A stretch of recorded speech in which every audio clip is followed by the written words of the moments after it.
کسی چیز کی شدت سے خواہش محض بری بات نہیں بلکہ خطرناک اور مہلک ہے۔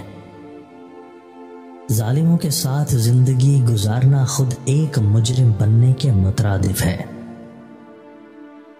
روٹی کا ٹکڑا اور معمولی لباس سلامتی اور عزت کے ساتھ ملتا رہے تو یہ اس عیش سے 1000 درجے بہتر ہے جس کے بعد شرمندگی اٹھانی پڑے۔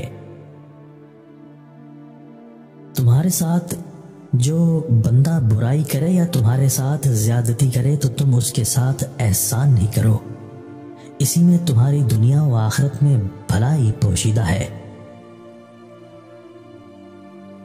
دنیا میں آرام طلب کرنا ٹھیک نہیں کیونکہ اہل مروت تو مصائب میں مبتلا ہوتے ہیں۔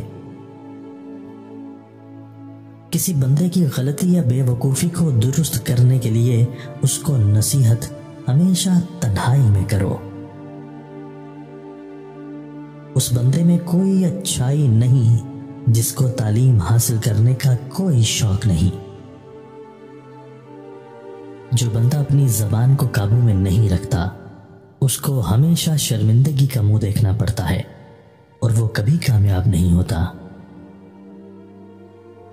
عاقل وہ ہے جو خیر و شر میں تمیز کرے، اور حقیقت میں عاقل وہ ہے جو 2 نیکیوں اور 2 بدیوں میں تمیز کرے تاکہ 2 خوبیوں میں سے بہتر کو اختیار کرے اور 2 بدیاں پیش آئیں اور ان سے گریز ممکن نہ ہو تو بدتر کو چھوڑ دے۔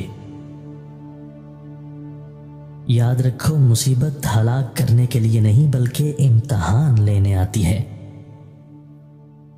کھلی عداوت بہتر ہے منافقانہ موافقت سے۔ دوسرے کے مال سے لالچ اور حسد نہ رکھنا بھی ایک قسم کی سخاوت ہے۔ جس بندے پر نصیحت حاصل نہ کرے تو سمجھ جاؤ اس بندے کا دل ایمان سے خالی ہو چکا ہے۔